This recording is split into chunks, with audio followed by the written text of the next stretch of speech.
I've got the power. Is that the song? I'm not exactly sure. I know it goes dun dun dun dun dun dun dun. Anyway, early 90s takes you back. Big deal. Hooray. Welcome, huge movie fanatic Nate, stopping on by.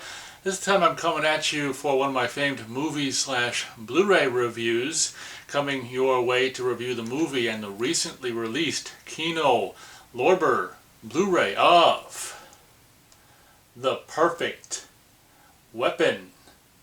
I've got the power. Is that the right song? So my history with this movie goes all the way back to pretty much when it was probably new on home video. A buddy of mine at the time, who actually, believe it or not, is no longer with us. I think he died in 09 or something, 08 or 09, possibly of over usage of steroids. I didn't know him at the time when he died, but I think the last time I saw him was like 97, and then 10 years later or so he died. I did see a picture. There was a picture of like a memorial service or something, little poster hanging in a restaurant, and his neck, oh my god, it was like twice the width of my neck. It's just like, yeah, I probably died of heart, issue or something related to steroids, I would imagine. Anyway, a buddy of mine at the time, well, I should say acquaintance of mine at the time, and I were really, he was probably much more so, really into these kind of, whatever, just Jean-Claude Van Damme, Steven Seagal, just muscle man. Well, Steven Seagal wasn't muscle man, but Van Damme or Schwarzenegger, muscle man movies, action movies where people beat people to crap and fighting, and he was all into bodybuilding and stuff. And even as a teenager, he had some muscle on him and stuff. And it figures that he'd go on to try to just push the limits to see how much muscle he could put on there, and he paid the price or whatever. But yeah, this movie was something. It's like when this has already been put out on Blu-ray by was it Olive Films and stuff, and it just recently came out on Blu-ray by Kino Lorber this year, and I want to say a brand new HD master from a 4K scan of the 35mm original camera negative. So you can't get any more ideal than that situation. And news dropped that this was coming out. I'm like, oh wow, I remember that cover in that movie, and I think this will kind of be a little bit of a tease into what I thought of it. I saw it once at the time on home video, and being Paramount, I'm sure it wasn't copy protected, and I could have very well could have recorded it to watch it, but it's just like I have this recollection of seeing it once and being good with that. And as a teenager when it was new on home video in 92 or something, and that should have been like a red flag, because I ended up just not technically blind buying it, but just buying this, not having seen it since 92 presumably, seen it once, not good enough to ever see it again, and I should have been like, maybe that was a little bit of a tell. Back then at the time, I have this famous recording that maybe I'll share with you guys someday, maybe not. There's bits and pieces. Did I review Double Impact on here? I think I would have reviewed the Double Impact movie in that recently released Blu-ray by that company that releases these action movies and things, some of these action movies. But yeah, Double Impact was a movie me and my dad saw. I think it was a double bill after Terminator 2 in the probably August of 1991, and I actually had an audio tape recorder, and I recorded some of us, or us watching some of it. Didn't get us the whole movie, but Double Impact was a movie we laughed at the time, and subsequently at the time watching it at the drive-in, I never would have imagined in a million years that movie would go on to become very near and dear to me. And if you compare Double Impact, which I thought was so stupid at the time, but if you compare that movie to this, I mean, it's just like apples and oranges, or, actually comparing nothing to apples and oranges. It's just that movie, the music is so freaking great, and just the cinematography and the camera, that usage of camera and editing, that movie's epic compared to this movie. And when I actually watched the first half of it on YouTube. There's a standard definition version of the Olive Films, either Blu-ray or DVD release. So I watched the first half of this on YouTube, and I'm before it came out, and the weeks leading up to it coming out, should I buy this? I should have watched the whole thing on YouTube, because I probably would have been But I was curious about the, the new 4K scan and things. But to make a long review, not so long, the very simple premise of this movie, I mean, like, it was like a grade school kid wrote this, like, this guy, Jeff Speakman. By the way, this is Jeff Speakman's film debut, if I'm remembering and understanding correctly. Just very much with, like, the Steven Seagal story. Jeff Speakman ended up in this movie the same kind of way. Like, what did Steven Seagal do, and he probably still does practice? Is it Aikido or something? He had this, Seagal kind of got into, so we're told, got into the movie business because some executive or something saw, like, his interesting version of, Steven Seagal's martial art version, Aikido, or if I'm saying the wrong one, then I'm saying the wrong one, but the one where people come at you and you take them and you just kind of throw them to the side and they fall into the wall or over, and people are coming at you and you just, like, push them over this way and they'll use their energy that they're coming at you with and just detour it into the wall. In the case of, marked for death or whatever, into the display in the little shopping mall perfume counter, or defer them into the perfume counter, into the mannequin behind you or whatever. But anyway, I I think it was 1991 that I actually discovered Steven Seagal, and at the time Marked for Death and Out for Justice were really brand new and things, and I really liked that Steven Seagal just, like, it was something we hadn't seen, and that was how Steven Seagal got into movies, and apparently Jeff Speakman got into this movie, and subsequent low-budget movies afterwards the same kind of way. Like, people, his was it Kenpo or Kempo, something like that, is the version of martial arts that he studies, probably still does and teaches it, I think, and things. And so I guess that's very much with, like, Steven Seagal's version of martial arts that he does. That's what got Jeff Speakman into this role, and into this movie. And I will say that, oh my God, like, Jeff, I'm trying to be nice as possible, but let's be real here. Like, Jeff, if you compare Steven Seagal as, like, an on-screen performer to, like, Jeff Speakman, it's like Seagal's like Academy Award-winning performer, and it's just, yeah, I regret. I didn't really blind buy. I regret buying the Blu-ray, but incidentally, I got it for like $11. So if it would have been any more than like 11. It was like 12, but then there was like a $1 something coupon on Amazon. I'm like, oh, okay. Because I was on the fence about buying this. I'm like, the first half wasn't that great. But, yeah, this movie is just about this, Jeff Speakman, who is, incidentally, his character's name is Jeff in this movie. That's pretty original.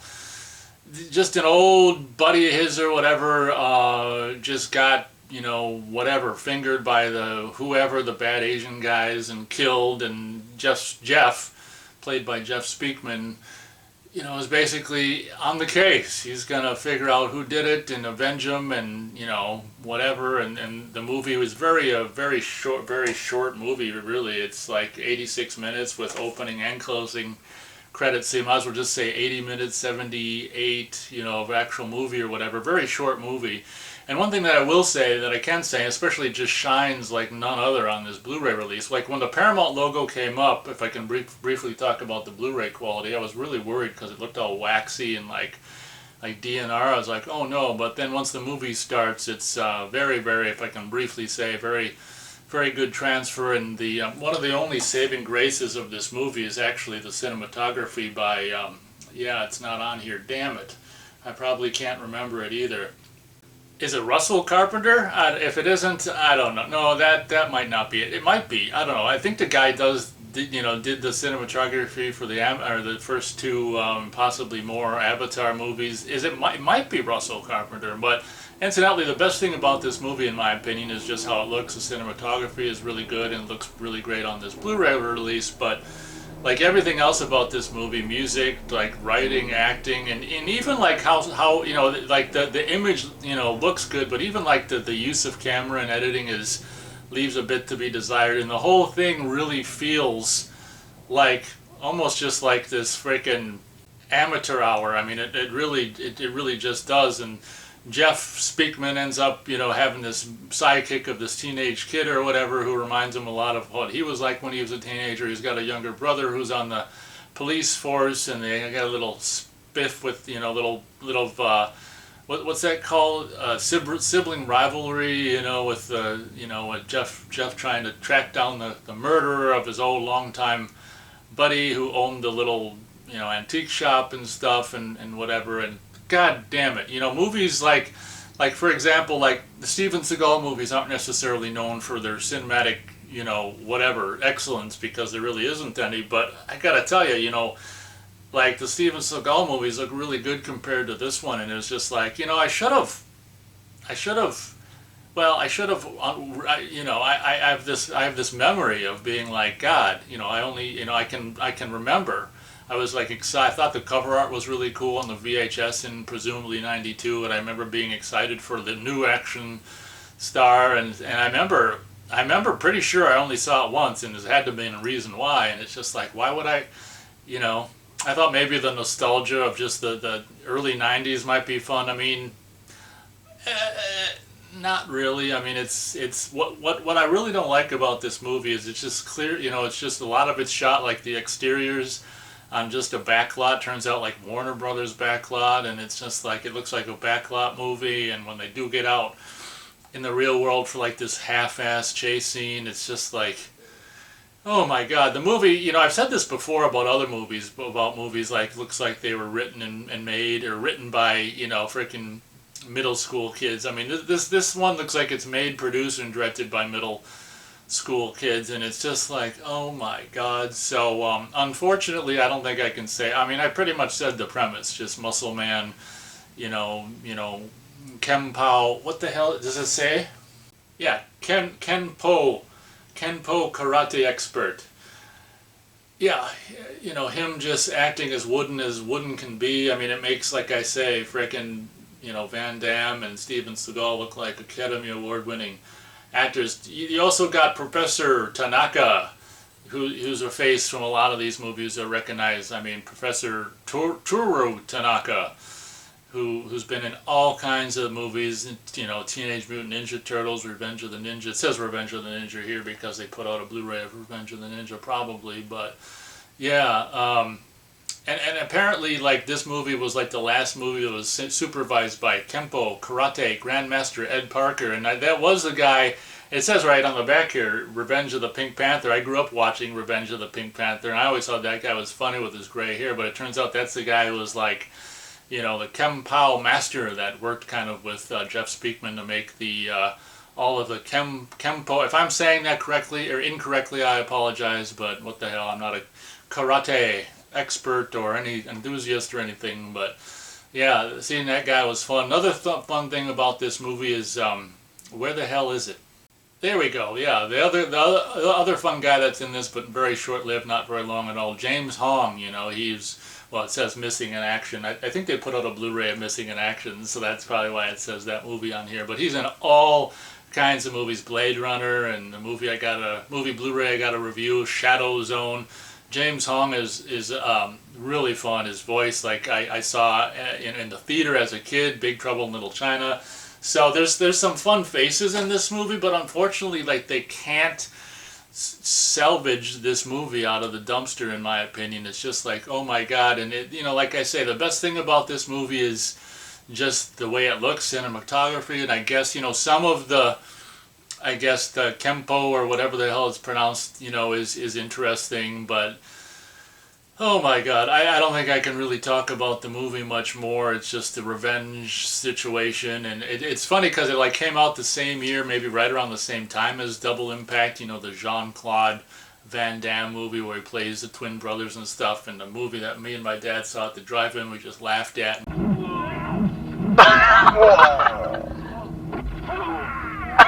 See, boys, that's how you do it. Nothing to do. He's like a rag doll. Like I say, if you would have told me that night that movie would go on to be this beloved classic for me, like, I would have said, get out of here. But That movie is so awesome compared to this movie. So this movie is just like Jeff Speakman's probably biggest claim to fame, and I didn't know if he ever did anything else. Turns out watching the interview with him on here, he did. This is probably his biggest movie, which isn't saying much because it looks like it's really, really low budget. So he ended up doing even more low budget, presumably straight to video stuff after this. But yeah, just like with like Brian Bosworth in the early '90s, who was supposed to become at the time, like they were touting, he's gonna be this big action star. Sometimes it happens, and sometimes it doesn't, and this is the case if it doesn't. What would I give the star rating for this movie? I think 1.5 is almost too freaking high. God dang it. You know what? Yeah, I'm not saying that there's nothing to like in this movie, but it's not enough to make me go any higher than 1 star out of 4 stars for The Perfect Weapon. And I will say, like the opening credits, when he's doing his kempo and with his sweatpants and no shirt on in his living in his house or wherever he is, to that early '80s, I've got the power. It's like, okay, that's kind of cool. That's like the best part of the movie. And once that's over, you can like turn it off. It's just like a kempo music video demonstration thing, and after that, it's like, he calls his buddy right when his shop, where he's getting harassed in his shop, and he's like, whatever his name is, are you okay? Click. So then he drives to this place, and while he's driving there, you got the flashback of his history and troubled child and his dad, which is the dad from Halloween 4, the father of Busty Ass, whatever the hell her name is, who's in Halloween 4, but he's a cop in this movie, and the father of Jeff Speakman, and you see kind of his history as he's driving to his buddy's place, and oh my god, like, I know that movies like this aren't known for like their writing and just, freaking cinematic excellence, and this is like maybe one of the perfect examples of like an A movie, which was in the theaters, and so according to Jeff Speakman anyway in his interview, this movie did good at the box office. I don't know, but I mean, how come he never was in another movie in the theater? And it's interesting how like the movie almost sets up like a sequel. And one of my problems with the movie, because being a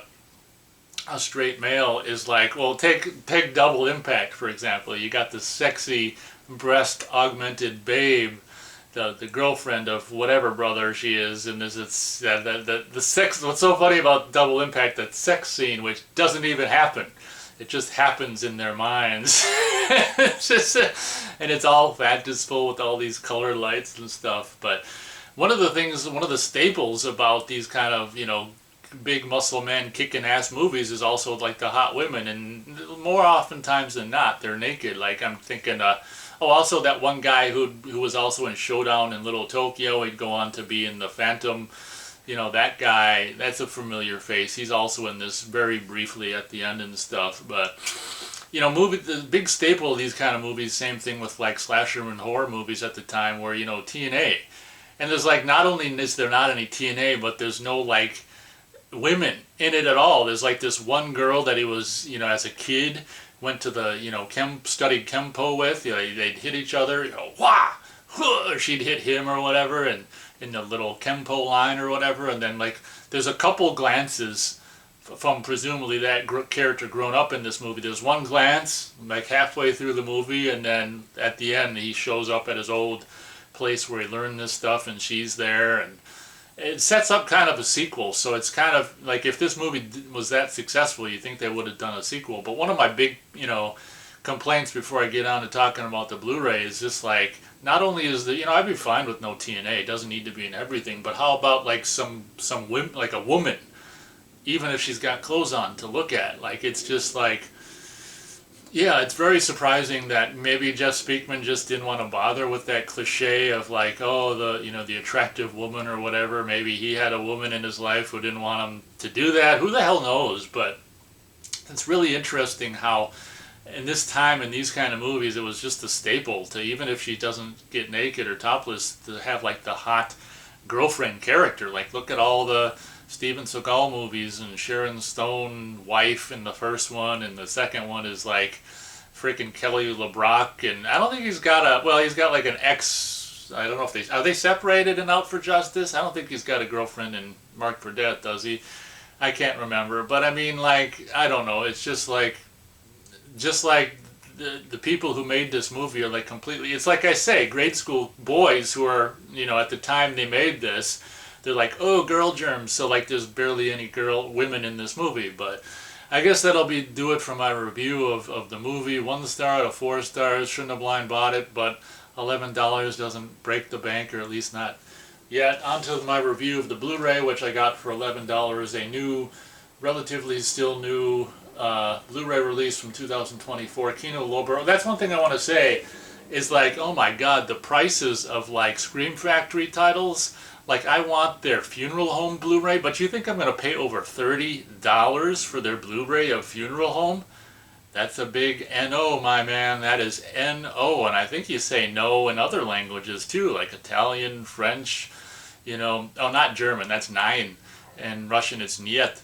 But I think like Spanish it's N-O, and maybe French it's N-O, Italian possibly N-O. It's a big N-O. I'm not going to freaking spend over $30 for, Scream Factory Blu-ray of Funeral Home. And one thing that I love about Kino Lorber in these days is they're putting out so much stuff on not only Blu-ray but 4K and things, and their pricing is so ridiculously affordable. I mean, look at this, $11. I mean, that's what I'm talking about, and I'm like eyeing they're going to be putting out a Blu-ray, and I think possibly a 4K of it's kind of cool for their, I don't think they're necessarily doing it, but it turns out to be the 30th anniversary of that movie, blockbuster movie, Blown Away, with what's his name from Tron, and the other guy from Blown Away is in it. Oh, Tommy Lee Jones, the guy who was also famously in Under Siege, that guy. But yeah, I'm kind of eyeing the Blu-ray release of their new Blu-ray release of Blown Away as well. That's kind of a movie from my youth. But yeah, so hats off, thumbs up for Kino Lorber. Even if they put out garbage, just because I don't like it doesn't mean other people don't. So just because I think it's garbage doesn't mean other people shouldn't have this. But how cool is it? I got a slipcover, and how cool is that original artwork there? Very cool. Back looks like that. You'll probably see a closer shot of special features. Special features is audio commentary by the director, an action film historian, that guy. Street Speed, the interview with Jess Speakman I spoke about, which, like I say, Jess Speakman I spoke about. I think it's over 20 minutes long, so that's not horrible. Pretty interesting interview. Deleted and extended scenes, I didn't bother with that because I could barely stand watching the movie. Theatrical trailer, which was interesting, and you got a whole bunch of frickin' trailers for other Kino Lorber releases on here as well. Revenge of the Ninja and Avenging Force and a whole bunch of other trailers for those things as well. Looks like there's a spider or something on the lens. So the movie may not be that great, but this Blu-ray release I can definitely recommend, especially if you can get it for $12 or $11 and you happen to like this movie. I can only assume this Blu-ray release is superior to the Olive Films release that came out, who the hell knows when it came out. This movie, like I say, when I first saw the Paramount logo I was a little concerned because it looked all waxy and DNR'd, but have no fear, once the movie starts it's grain. Of course, if you don't like grain, then I guess have fear because it's got plenty of grain, and I'm a grain guy, so I was fine with the grain. But is it Russell? I keep wanting to say Russell Carpenter. It might be that guy. Might be the guy who was a DP on this movie.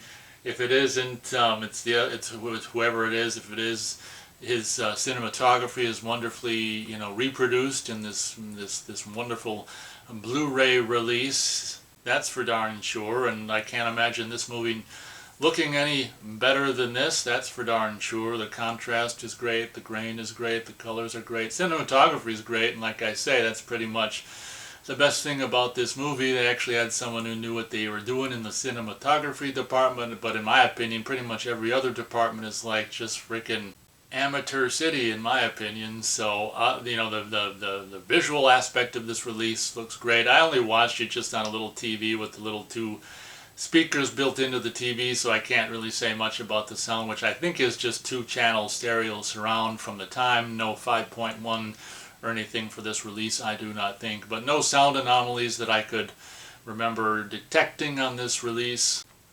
What's interesting about this release, if you're lucky enough to get a slipcover, you actually get on the spine, you actually get like the perfect weapon on the, like the perfect weapon. Is this upside down? Yeah, it's right side up. You get the like the perfect weapon font on the spine, which is really cool because you may know that Kino Lorber doesn't really do that, and that can be evidenced on the actual Blu-ray itself. Here's the Blu-ray, and as you can see, Kino usually does their just standard across all their titles boring font, which is just, that's the one thing about Kino Lorber that I'm not crazy about. So what's really cool is if you get a cover art, you get the perfect weapon logo on the cover art, which is really cool.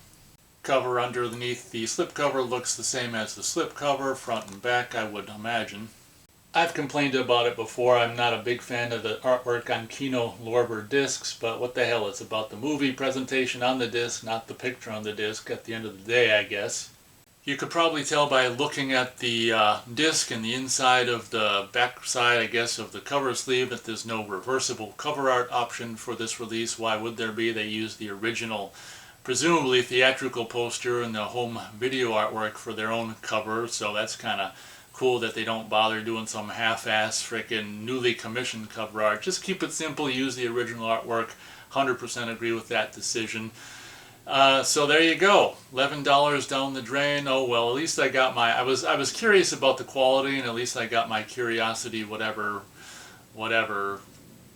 curiosity fulfilled, whatever the hell you want to call it. So would I recommend the movie? No frickin' way. Like I say, it makes Double Impact look like frickin' like a, just the you know, looks like one of the best movies ever made. It's like so just, oh my god, like, in my opinion, the movie's garbage. The Blu-ray release is pretty good, so if you can get it for $11, $10, $9, $8, $7 free, whatever, if you can get it for free, I might recommend it. But I guess that'll pretty much do it for this video. Thanks so much for watching. Hope you guys enjoyed, and as always, we'll catch you on the next video.